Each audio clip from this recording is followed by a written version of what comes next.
I find that one of the hardest things that we as state execs have, and maybe not even just state execs, but leaders of the different organizations, we're all trying to raise the level of the work that our organizations are trying to do according to our mission. And a lot of times it's really easy to become jealous, right? Or insecure.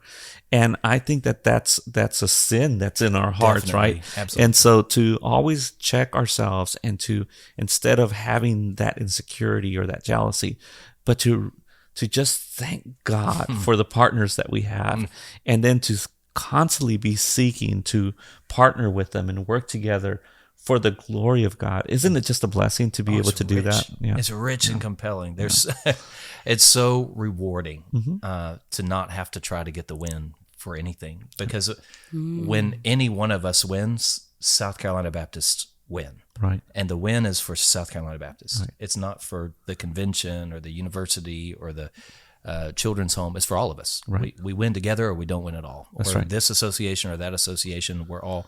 And listen, I've got great family leaders. They're incredible. Our associational leaders, all of our ministry partnered leaders, we're genuine friends and family. And I think God's put us together for this time, and it's really compelling. Right. I tell my staff, I said, if it doesn't have our logo on there, if we're not getting recognized for it, it doesn't matter. Right. As long as we know that we're doing what God has called us to do, that's what matters at the end.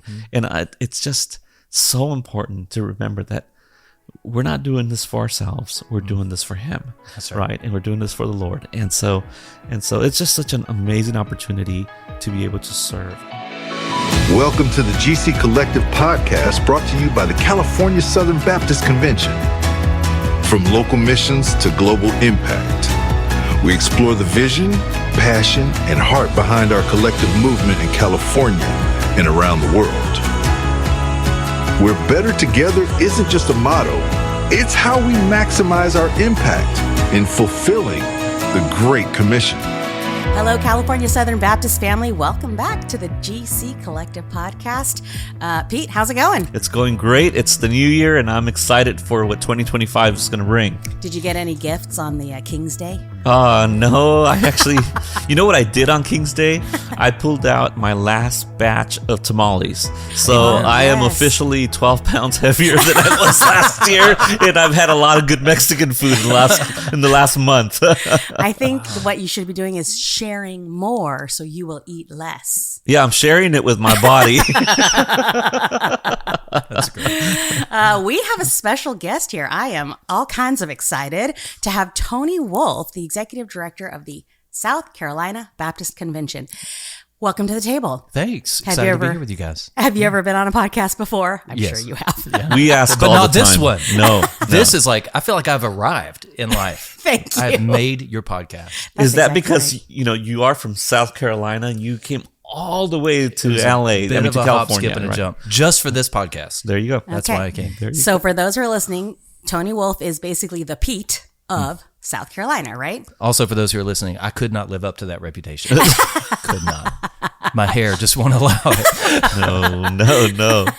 That's hilarious. What you have to understand, Tony is an amazing leader, and he's leading so well in South Carolina. And you've been there for just over a year, right? About almost 2 years. Almost 2 years, yeah. So over a year.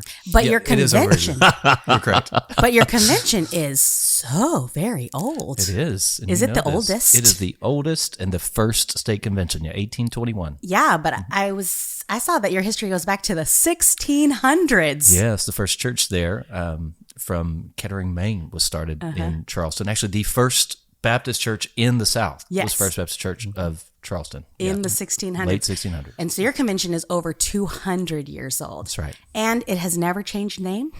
It has never changed name. Can you? I don't think so. That struck me. Like Yeah. they've had a name for over 200 years and it's never changed. California is less than 100 years old, and we've changed And our we've name. changed, right. Yeah, Right. 85 this year. 85 this year, 1940, correct. that's right. Right. Wow. Well, we're going to be talking about the role of the state convention and what we can do together. Talk a little bit about CP. But before we get to that, Pete, what's happening right now in California? Well, the fires are still occurring here in California, in Los Angeles area. They started on the 7th of January, and the day that we're recording is the 16th, and so they've been burning for 9 days. And we have our disaster relief team out at 2 different churches. They've set up chaplains. They're doing feeding. They've been giving away relief buckets that have different materials for families that have been affected by the fires. We have a lot of our churches in the local area that are ministering to people, giving gift cards, helping people stay in their homes. Unfortunately, we did hear that one of our churches in Yorba Linda had 2 members that actually died in one of the fires. It's been just so hard to just hear the news. I've been in the LA area. I've seen the smoke, and the city's just been shut down in the different areas that the fires have been affecting. Those particular communities. It's just going to be incredible to be able to come back from that just structurally, and just so painful. But the great thing is, you also see a lot of people just stepping up. That's right. Not just the community and people as a whole, but the church. Yep. And not just Southern Baptists. We've seen everything from Calvary Chapel churches to non-denominational churches. Even those have acted very Baptistic in being generous in their giving. I do want to say thank you to the South Carolina Southern Baptist Convention, and to you, Tony. And I know that you guys are investing in the work that's happening here in California for the fires. You guys initially seeded a $25,000 gift to help affected families from our church plants. And so that's going to go a long way. And I've had calls from other state execs saying, "Hey, we're in with you guys. Just tell us what we need. We'll be sending money your way." Churches have been doing the same thing, just very generous. But I just really, really love how our churches are stepping up in those areas in this very difficult, painful time. So continue to pray, and then continue to figure out how you can be involved in the relief efforts. Yeah, and Kendrick has sent out 2 very robust updates, right? Letting California Southern Baptists know what's happening, where we're going, how you can help. So if you have not been getting those updates, make sure to follow us on social media or subscribe to This Week at CSBC, because that'll get you on the list. Right. I keep telling people, Kendrick coming to work for us about a year ago has just been a God thing, because for 5 years prior to him coming here, he served as a chaplain with the LA Sheriff Department. And as a matter of fact, he's still a chaplain there. So the relationships that we've had with the city of LA, with the operation systems that are there, especially now in an emergency, have really allowed us as a California Southern Baptist relief team to be able to have a real pulse of what's happening in the city and the things to come. And so we believe this is going to be an opportunity for our Southern Baptist churches to be able to minister in California for a long time. After the media stops talking about it, right. Southern Baptists are still going to be there doing the work, and our churches are going to be so important in all the work that we do, because that's who is the disaster relief workers. There are church members, right? And so go get trained, continue to do the work, continue to be generous, continue to pray. And the trainings are all scheduled on our website. Right. And just a word of encouragement from us too, from South Carolina Baptist, is something we know, but we've learned 2 things. September 27th of last year, Hurricane Helene just decimated our state. Yep. And 2 things that we were reminded of that I know God will remind you of as California Baptists in the coming days. One is that the gospel of Jesus Christ actively turns every temporary tragedy into eternal victory. Whenever the gospel is shared and proliferated and people respond through repentance from sin and faith in Jesus Christ, God actively turns every temporary tragedy into eternal victory through the gospel. Amen. And secondly, this is just my Southern Baptist moment to shine here, waiting for, and that's when disaster does its worst. Baptists bring their best. Oh, That's yeah. right. And you're going to see that That's right. in California and Los Angeles in the coming Love days and that. weeks. Yeah, I love that. All right. So we're here to talk about the role of the state convention, for each individual state, but then as we work together on kind of a national and then global effort and approach. So, but let's introduce Tony a little bit. I think most people might recognize your name and not quite know why they know you. That's probably best. And I'm going to remind everybody, I believe you're the convention preacher this coming convention. I am, yeah. You want to give us a little bit of a, sneak peek? Maybe I'm hesitant to commit myself, but I do feel like the Lord's given me clear direction. I love our president, Clint Presley's direction in Hebrews chapter 10, and I hope, by God's grace, to complement that by finishing Hebrews chapter 10. And I won't drop too much of it, but I really do feel like after a lot of prayer, a lot of prayer warriors around me, that God's given me some clear direction for the convention, and I'm excited to share it with our people, our big family. All right, something to look forward to. Yeah. And you've served in Southern Baptist life in many different areas. Share with us a little bit the different places you've been. Sure. As an associate pastor and then pastor of many churches, Louisiana and Texas, and then as the Southern Baptist of Texas Convention, I worked with their pastoral leadership and pastor connections, young pastor networking, and then as their associate executive director for 6 years, and then South Carolina Baptist for 2 years. But on the national scale, just a number of committees, credentials and tellers, and then the I think in order to be an executive director, you have to have been a teller at some point. That is so true. I didn't know that was a prerequisite. It is. It's unwritten, but it is true. I will tell you, the 1 year I was a teller. It was in Arizona. I'm thinking it's going to be like 110 degrees. I had nothing but shorts, and I was a teller in shorts.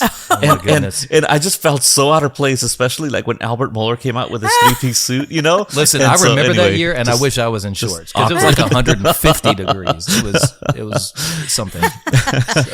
Were you also on the board of trustees at Lifeway too? I was, yeah. I Yeah, served on the I thought I Lifeway saw board. The shortest tenure ever. Dr. Mandrell reminds me frequently. But I loved what I saw there, and I love what God's doing through Ben's leadership at Lifeway. So very supportive and thankful for him. Serve on the board for the Southern Baptist Conference of Associational Leaders, SBCAL, and helped them rewrite some bylaws a few years ago, and just various things. Were you not also part of the Coop group I was also part of the cooperation group. with Victor Chas-Sarissabon and Gregory Perkins? Yes. Both wonderful California Baptist, and got to become friends with them and really appreciate their work here in this state and on the national level as well. That's right. Yeah, but above all, you authored a piece for California Southern Baptist Convention that is really one of my most favorite articles ever written. Thank you. That was the mountaintop of my career. It's all downhill. It really was. It's all downhill after this. We're going to put a link to that. I'm story not sure. It's called Autonomy and Cooperation in the SBC, Two Sides, the Same Coin. Yeah. So we'll link that in our notes. What a fantastic piece. Thanks for doing that for us. You're welcome. It's my joy. I'm going to need to get you to write for us again. Let's do it. That's all I need, a commitment on the microphone. And then just one more thing. I know we have stuff to get to, but did you, I was reading somewhere in Baptist Press that you clarified the distinction between being a convention over a denomination. Mm-hmm.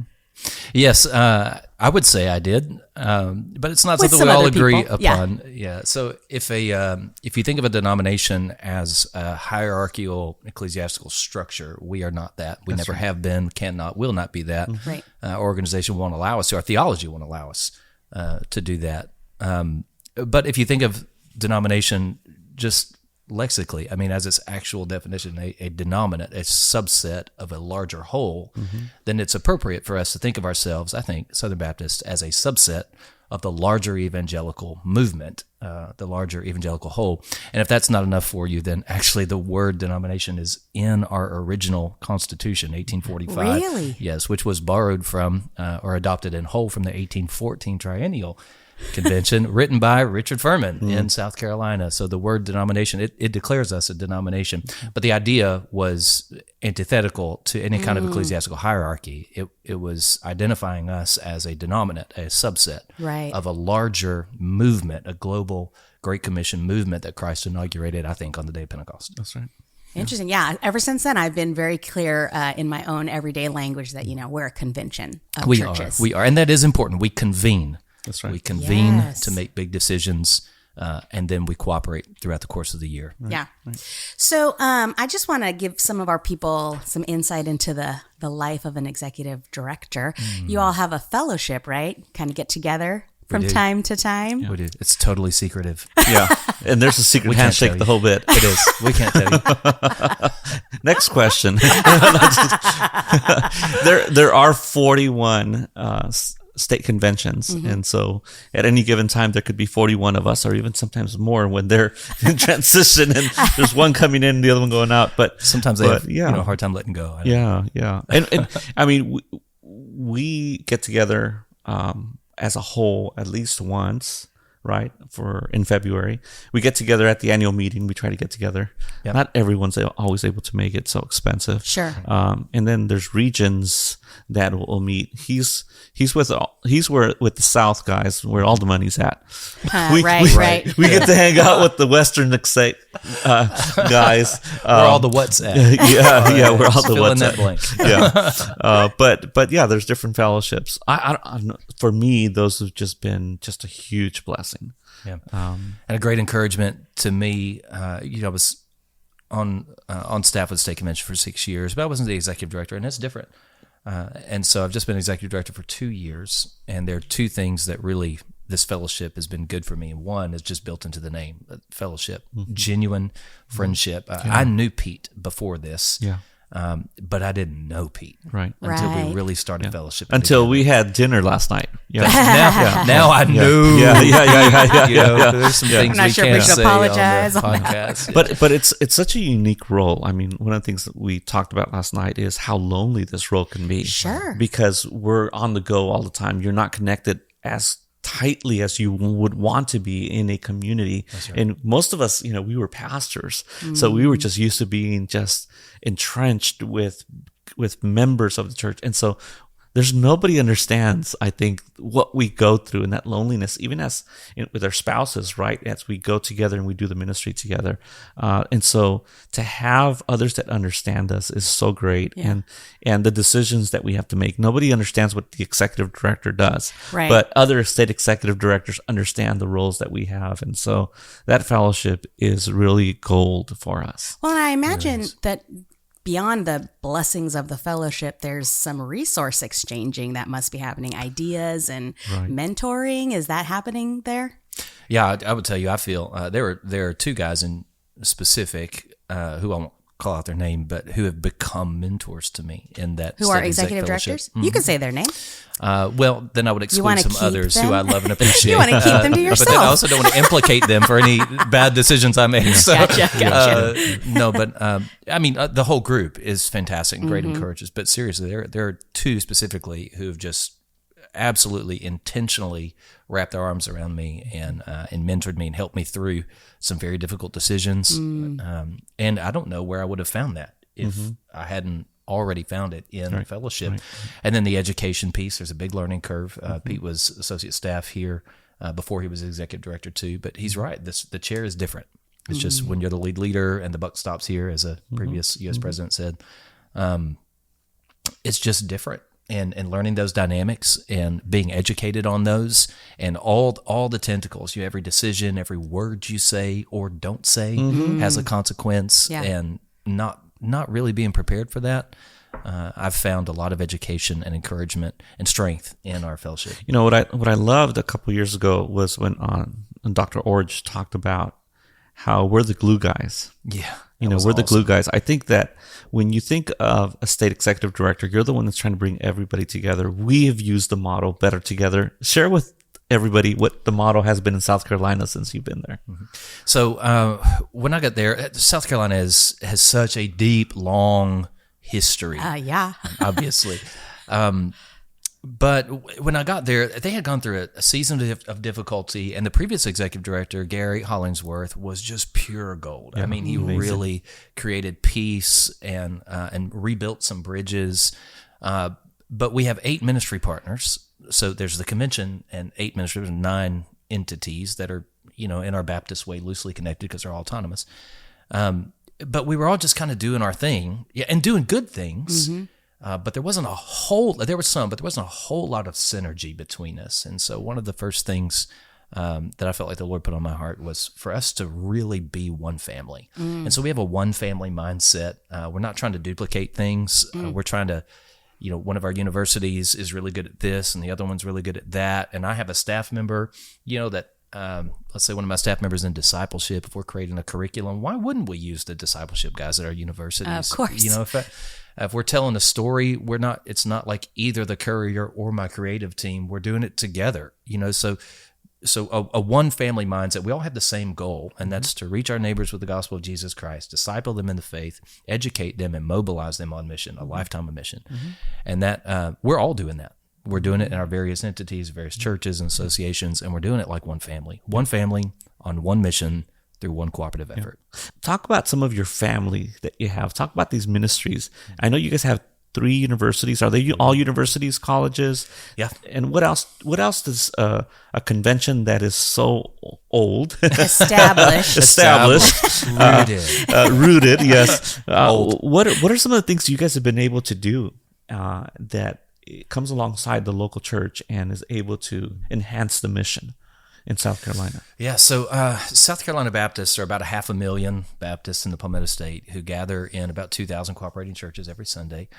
And they network locally through 42 state associations, and then they pool their resources and relationships to expand, enlarge, and facilitate Great Commission cooperation through a state convention and 8 ministry partners. State convention is in charge of, is charged by the messengers to extend this Great Commission facilitation in evangelism, discipleship, and missions mobilization. Basically, it's more complex than that, but basically, primarily to our state. Starting with our state, we want to facilitate the resources and relationships and strengths of various ministry partners and churches across the state to reach underreached areas, to help those churches plant churches that are going to be successful and see Great Commission growth.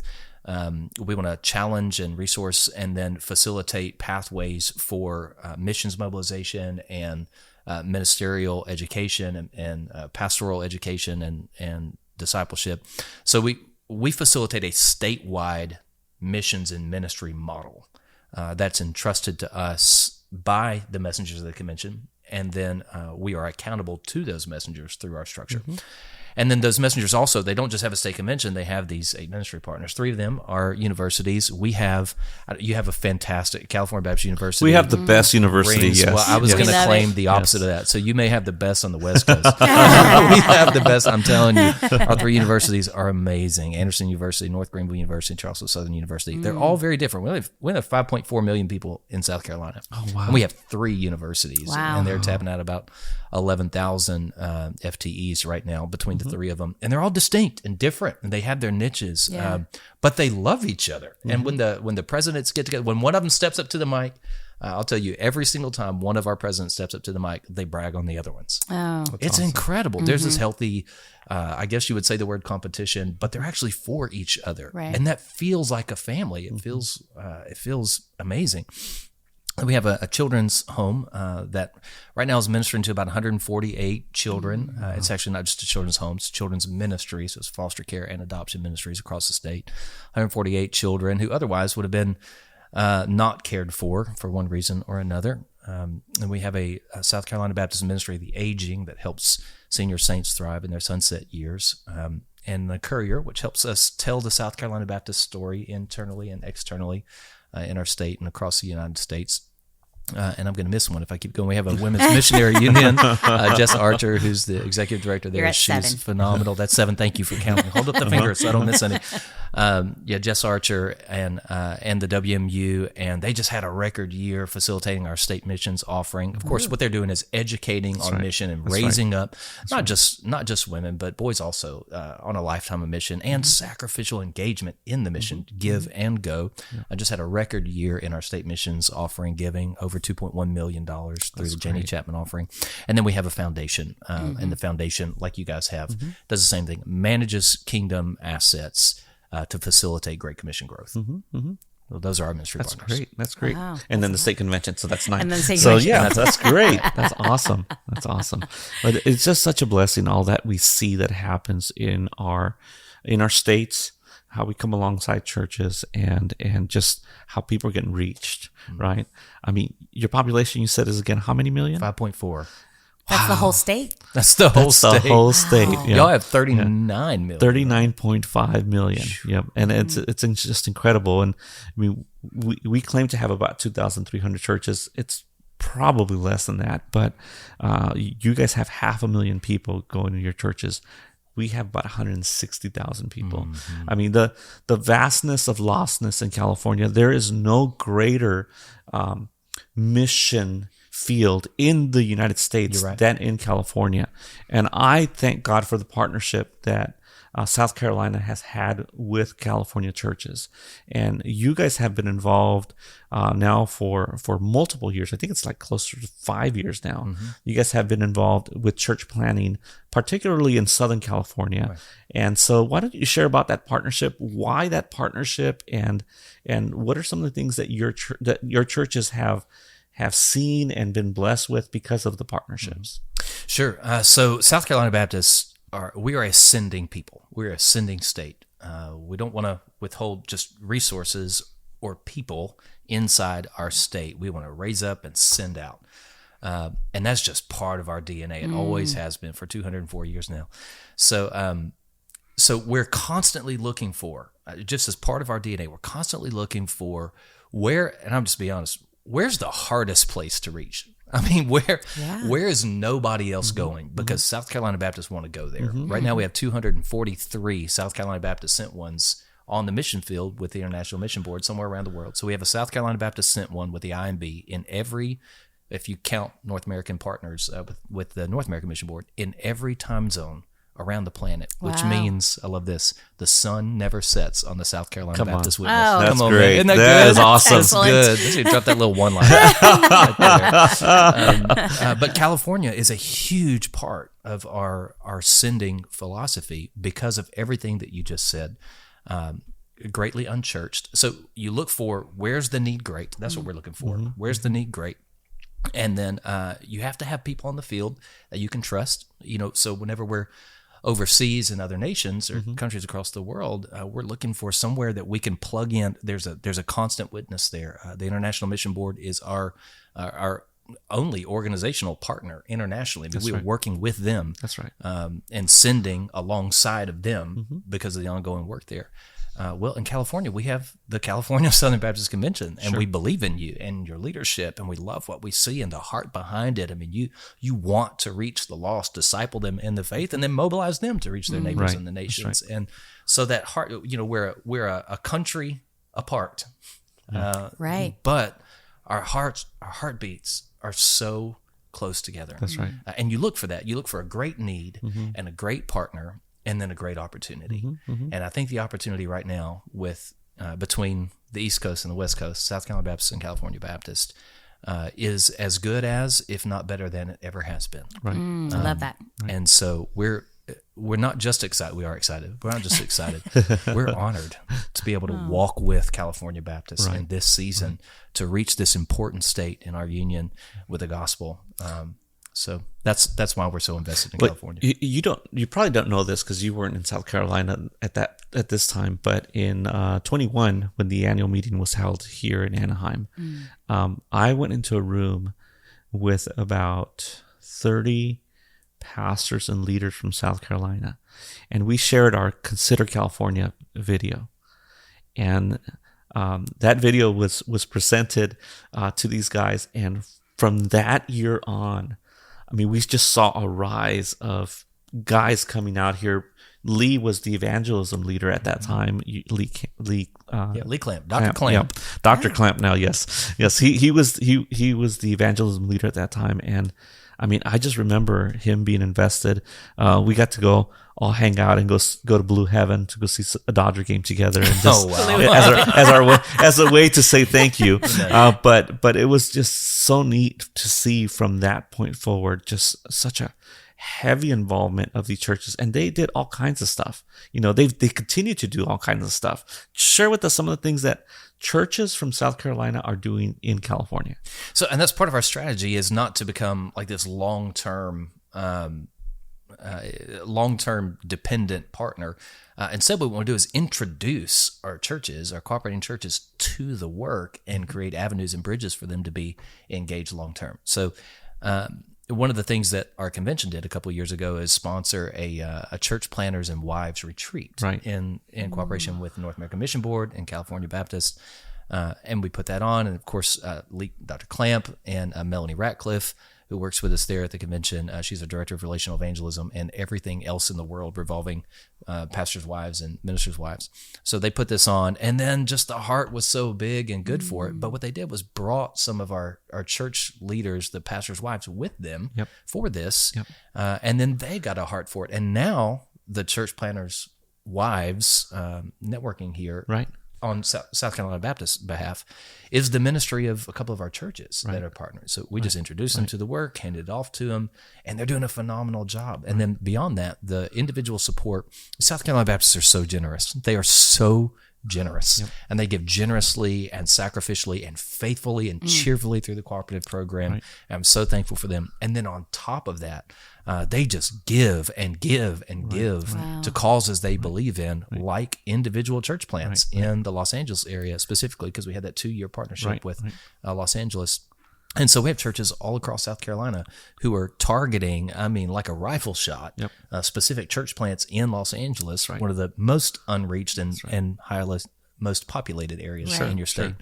To support those church planners and help them get off the ground. But not only that, we actually have people who have literally moved from South Carolina to be part of the work in California. One of those, Will Browning, who's leading in California now. So we have that relational connection. But it's not just Will, who's phenomenal, a great partner.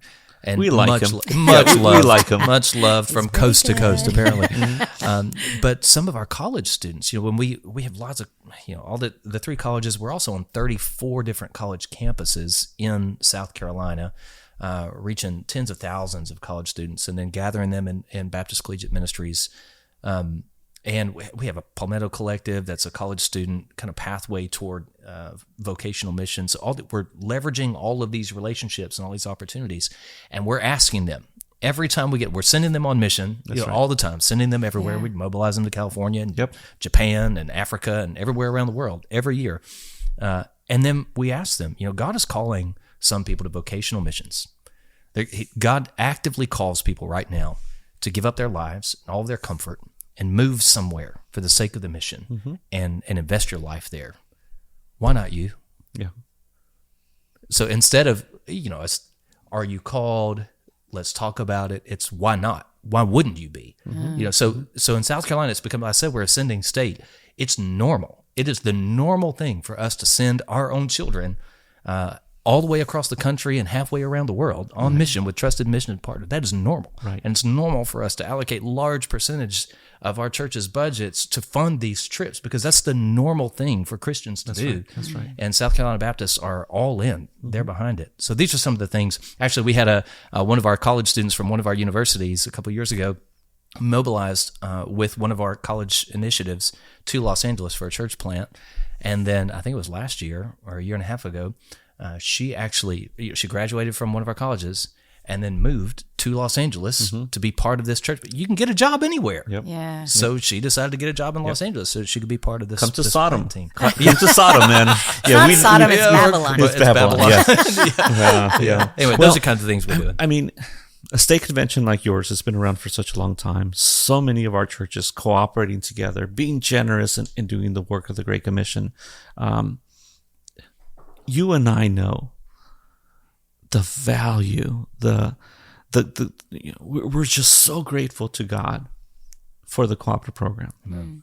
I mean, I know there's very few people that I would say have the passion about the cooperative program like you do. Oh, thank you. Share with the folks what have you been doing to promote the cooperative program? What's going to happen this year to promote the cooperative program, and all that kind of stuff. We're venturing into like super nerd territory. Yeah, dude. Let's go. I'm like the nerdiest Baptist history person you will ever have on this podcast, I promise. So this is the centennial anniversary, 100 Right, years, 100 Cooperative years. Program, and of the Baptist Faith and Message. Before 1925, we had what you would call a societal model in the Southern Baptist Convention, where representatives from the various agencies would come and ask churches for money and ask groups for money. And then they had to employ those agents to come and raise the money. So there's just a lot of duplication, and there wasn't really a synergy in our giving model. But if you'll study history, you'll see that before the 1910s, there was budgeting. Churches didn't budget. People didn't budget. But so best business practices of the early 20th century led us into this season where we realized we have all these resources. We have the greatest cause known to the history of mankind, Right. to get the gospel to the nations. Why wouldn't we systemize and synergize our efforts to support our large Baptist ecosystem that is accomplishing this goal on behalf of the churches? So that's why the Cooperative Program was born. It was, according to the Executive Committee's report in the 1925 Book of Reports, it was to be a unity of purpose and consecration never known before. That's right. That's right. And the success of this cooperative program, Southern Baptist Cooperative Program, would depend upon that. It would depend upon the unity of purpose, that is a focus, that's a Great Commission focus, and consecration. That's a spiritual injunction that I think God put on us, I would say, at the Pentecost. I agree with L.R. Scarborough on that. We talked about that the other day. So we all, Baptists have this, really all Christians have this moral and theological obligation to cooperate on behalf of the Great Commission. And for 100 years, Baptists have done it primarily financially through the Cooperative Program to the tune of over $20 billion. $20 billion God has used through local giving of regular, ordinary Southern Baptists all across the United States to support, to financially fuel their missions efforts and ministry efforts in their communities, across state lines, and all over the world. I would say that the Holy Spirit empowers our Great Commission cooperation. That's right. But the Cooperative Program fuels it. That's right. So this is the fuel for our shared mission. Well, I've spent a lot of time also looking at those annuals of Isn't it fun? 1924, 1920, 25, as I was working on my doctorate as well. And so it's just so beautiful to see the vision, to see how God moved the people to work cooperatively to be able to resource the work that we do, that today we can talk about thousands of churches and all these different ministries that are part of the Southern Baptist family. And there's a book coming out. There is. There's on this stuff. It is unoriginally named A Yes. Unity of Purpose. A unity of purpose. And who came up with that name? There's some guy. Yeah. Some guy in Some South dude. Carolina. It's Madison Grayson. Madison Grayson is the provost of Southwestern Baptist Theological Seminary, a longtime friend of mine, and he and I are co-editing, although he wrote a chapter, I wrote a couple chapters. Of course, we write the introduction and other parts, but co-editing a book titled A Unity of Purpose, and then the subtitle is 100 Years of the Southern Baptist Cooperative Program. And in that, there are contributors, about 19 contributors from all across the states. Anybody we might know? Yes, one to my immediate right. One Dr. Pete Pedro Ramirez. Oh, look at that R roll. That's my fake R roll. I cannot roll my R's. It only took 20 takes, folks. Just kidding. Not true. Let's do it again. And Pete helped with Leo Endell, who's another state convention exec, helped contribute that chapter on 100 years of what God's done through the Cooperative Program in state conventions and through state conventions. Of course, the book includes chapters on the International Mission Board, North American Mission Board, the ERLC, all of the Cooperative Program funded entities, but it also includes 5 chapters on history and theology, the theology and history of the Cooperative Program, and then of course, it had to, and then 3 or 4 chapters on the future. Like what are the state of things now? What are our greatest challenges to cooperation? And the Cooperative Program specifically, and what do we need to focus on so that we can lean into a whole new generation of success in our Great Commission cooperation through the Cooperative Program. When is that coming out? May 27th. May 27th. You can pre-order on Amazon. Oh, that's Pre-order just it now. a few Actually, days I'll tell you before what, you convention. can pre-order on Amazon. You can also go to Lifeway. I just did this last week and saw lifeway.com and just type in A Unity of Purpose. And you can order cheaper on Lifeway then on Amazon, Oh. a single book, and you can actually pre-bulk order on Lifeway for like a super, I think it's like $11 a piece. Well, for what we're bulk going to do orders. is for our annual meeting this year, CSBC is going to buy a book for those 5,000 that come to copies. Our annual meeting. I don't think we have kidding, 5,000 probably people, not, but we will buy enough books to make sure that everyone that comes to our annual meeting will have a book. So we'll. Are they going to do give that them for out our- at National or? I don't know. That's yet to be decided. They will be there. Come on, Lifeway. For purchase. But it costs money to Of produce course, books. of course. So, but yeah, they are highlighting it in a really, really big way. But not just that. So that book was commissioned by the executive committee several years ago, and has been 2.5 years in the making. And then there's also a really special gathering that Pete's going to be part of as well, May 13th, 2025, at the Renaissance Convention Center in Memphis, Tennessee, at about 1:30 in the afternoon, which will be, if my calculations are correct, the exact date, very close to the exact time, within about 500 yards of the exact location of the original vote that gave birth to the Cooperative Program, right there in Memphis, Tennessee, by the river. Yeah. So that's gonna be awesome. it's a special kind of. I really can see you geeking out I'm before totally, my eyes. totally geeking out. I am. It probably comes through in all my emails that you get and don't read. I really hope that people that are listening in today and watching our podcast, that they can see the beauty that we have as Southern Baptists in what we get to do and what God has done through us and will continue to do in the years to come. Tony, you're just a blessing to us. Thank you for being out here and just walking with us these last couple days and listening to our staff and sharing about what God is doing in South Carolina and being on the podcast. It's just so good to have ministry partners like you, and to all the South Carolina leaders that are out there and that care about the Great Commission work. Thank you. May God continue to bless them, and may we continue to hear great things out of South Carolina. Amen. And the same. Truly a joy for us. Thank you for the joy of partnership in the gospel. Well, one of the things that we do in our programs, right? My favorite. is that we get to hear cooperatively somebody share a funny story. Oh, right. And so somebody. And so we usually like the guests to do that. okay, great. And you're allowed to share any funny story that you'd like, as long as it's not about me. That's like half of my funny story. That's not true. Okay. So do you have a funny story as we close today's podcast? I do. So I was a pastor in East Texas, and small church, but growing evangelistically. God just did a wonderful work there. It was amazing. But before I was a pastor, I was a music minister. And so while the church was growing and while we were getting our worship team built, I did double duty. I preached and also did the welcome, and then I would get up on the stage. We outgrew our worship center, so we had to meet in the gym.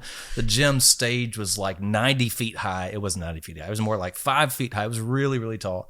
So we built this preaching platform down below it.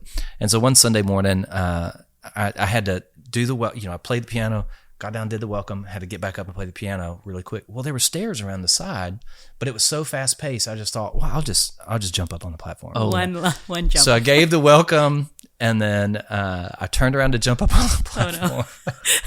Oh no! I definitely overestimated my ability to do so, and tripped over the stage, and my forehead ended up about a half an inch from the bass drum. No, and it was loud and clanky. Oh yeah, and those stages are they have echo. Oh yeah, it was one of the most embarrassing moments of my ministry. I'm pretty sure there's a video out there somewhere. wow. I hope somebody burned it, because it is very embarrassing. But How do you it's recover funny. from something like that? You just get up and say, well, that was dumb. And then just go to the piano and pretend like it didn't happen. And then I had to preach after that. You know? Oh, And nobody listened to a word you said. No, they would just keep replaying the whole thing. I could see them laughing the whole time I was preaching. Oh my God. Oh golly, the laughter and the sympathy, they both just make me Yes. so uncomfortable. Thank you for that, sharing that moment with me. I appreciate it. That's how I feel. I imagine that probably happens to a lot of people. A trip, a fall, a Yes. stumble from the Yes. pulpit. Oh, my So goodness. thanks for, making all of our pastors feel a little better. better. Yeah, this is for you, clumsy pastors. It's funny because you even turned a little bit pink here on us. I'm a little embarrassed by it still. Yeah. I can't believe I did that. Love And it. so you never took the leap again, I assume. No, I definitely use the stairs now. From then on. And methodically. They put handrails for you after that. Oh, man. Well, this was fun. Thank you so much for being here. As always, everybody, we have an email address, podcast@csbc.com, and we'll check back with you in a couple of weeks. Bye, everybody. Bye. Thanks. Thank you.